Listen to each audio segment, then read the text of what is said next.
Senator Rennick. Hi guys, I've got two questions. The first one is a very simple one. Will you lift the requirement for soldiers to have a COVID vaccine before they go overseas or before they need to enter the military?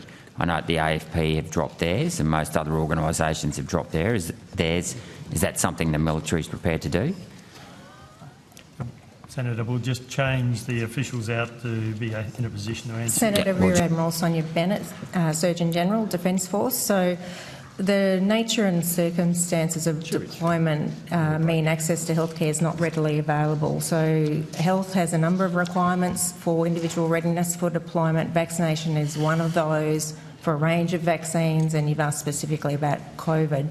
Since the implementation of the COVID vaccination program, Defence has followed the ATAGI advice on this, the Australian Technical Advisory Group on Immunisation, and continues to stay up to date. That's changed as recently as just requiring one dose for a primary course and then consideration of a booster once every 12 years for otherwise fit and healthy young people. Whilst it's we have a vaccination schedule that is a requirement for readiness, there are opportunity, and we have individuals, it's still a voluntary process, so we do have individuals who refuse the vaccine. In those circumstances, we would initially have a health conversation with them first to encourage them to be vaccinated for health reasons. Then there is an option. They are technically not fit to deploy, but there's also remain options for Command to issue waivers should they see that there are circumstances that the benefit of that individual deploying outweighs the risk, and that would be things like the geographical area, the nature of deployment, whether there's a COVID surge happening in that area. I'll just finish with this. Thanks, Chair. I've got two issues with that. First of all, the ATAGI advice is young people don't need to get the vaccine. And number two, another story of a young guy that's in the military can't deploy was that he was told by his officers that it stops transmission. Well, that's not the case at all. We had 10 million Australians catch COVID in the first 9 months after we opened up, so it's not stopping transmission. So I'm not sure where your officers and your leaders in the military are getting their advice from, but that is not correct. So I would ask you to go back and read the ATAGI advice again and take into consideration the number of people who have been injured by the vaccine as well. So plenty of young people who've all got strong immune systems can survive. I'm not talking about the other vaccines, I'm talking about this one in particular.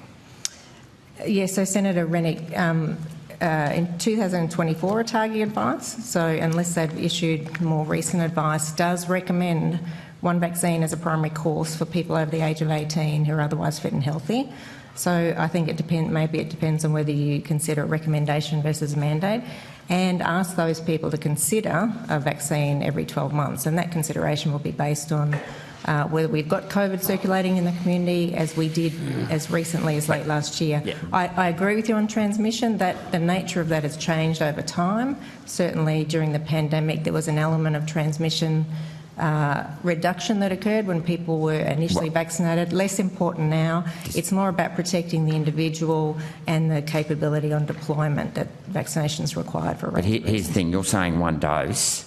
The variants, there's new variants all the time. So that dose from 3 years ago is now out of date.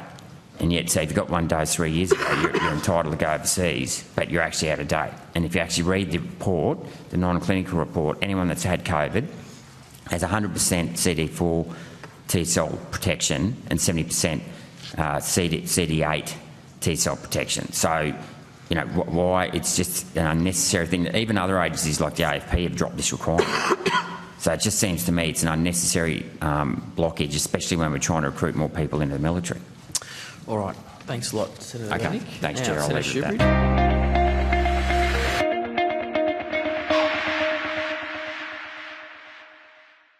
Authorised G. Rennick People First Chermside.